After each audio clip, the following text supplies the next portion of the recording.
Hi everyone, welcome to my Killers of the Flower Moon review. This movie is directed by Martin Scorsese and stars Leonardo DiCaprio, Robert De Niro, Lily Gladstone, and Jesse Plemons.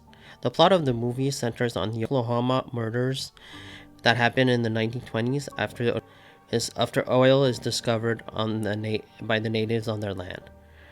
An investigation later happens to find out who did the murders and for what purpose.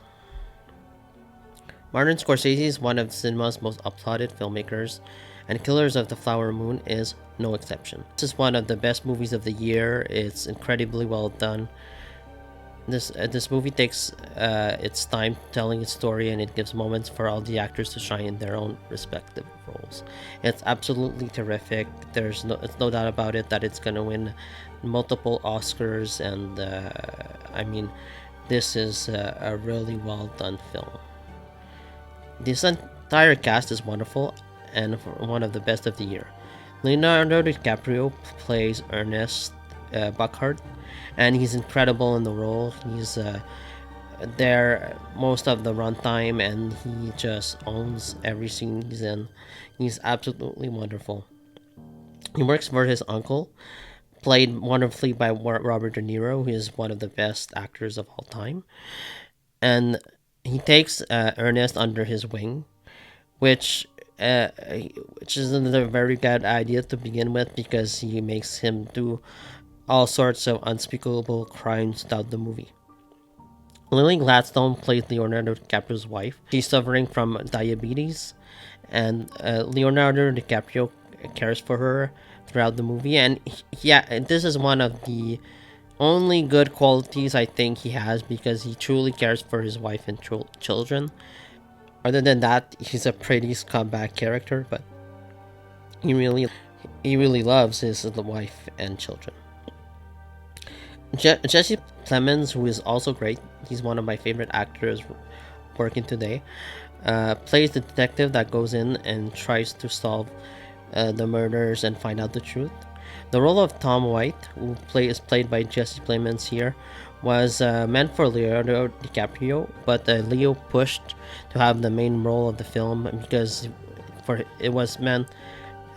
he felt like it was more important for him to play than the detective that goes in the last seconds and try to solve the mystery.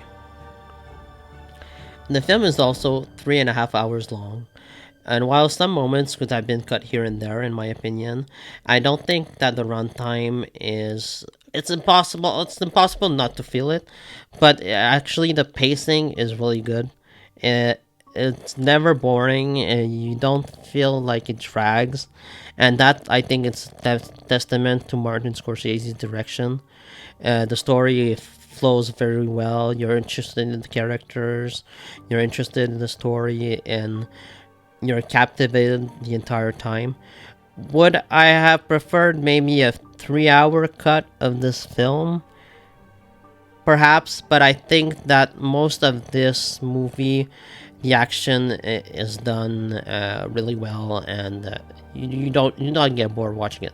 I mean, we're used to watching like 5 hours or 6 hours of TV at home, and I think that's the difference between home and theatrical experience.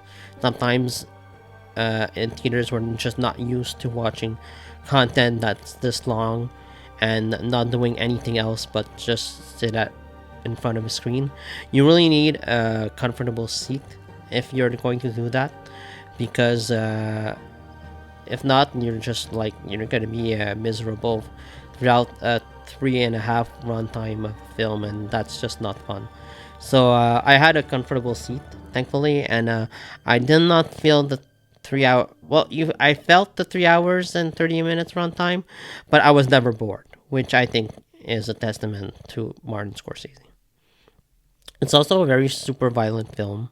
The subject matter is very difficult to sit, but it's done superly well, and it doesn't hit you over the head, which I think is very important for a film like this.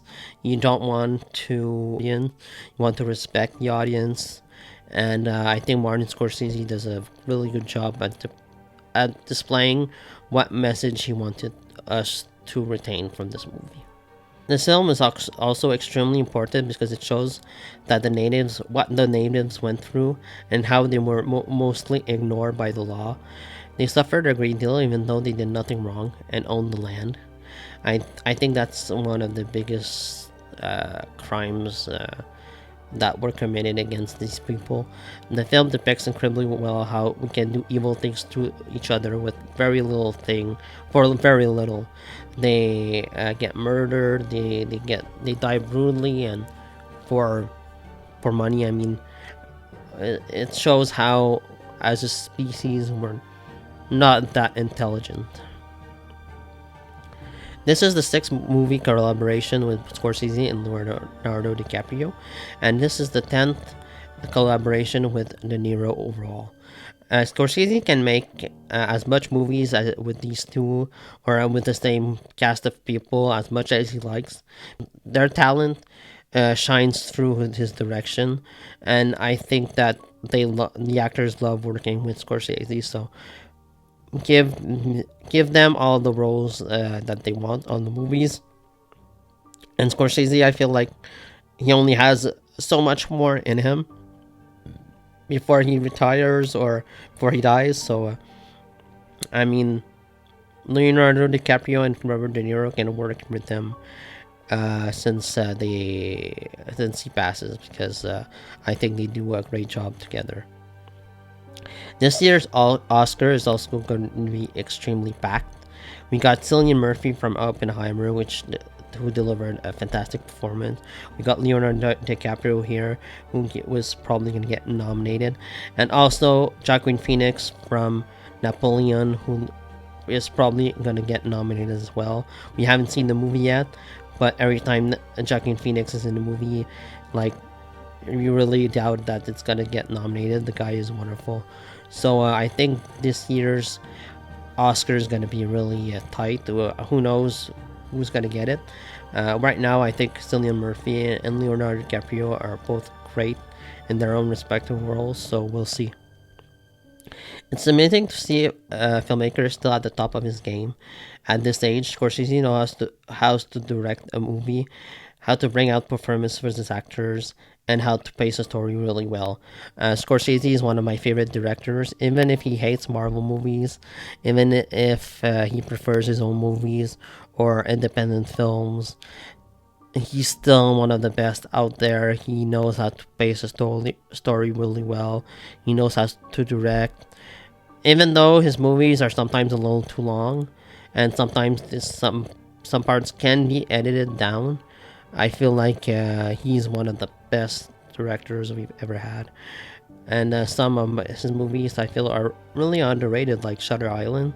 Shutter Island is a really underrated movie, and I think another one has Leonardo DiCaprio in it, and he's wonderful in Shutter Island. And it'll be interesting to see if Apple Plus will make more of their movies come out theatrically.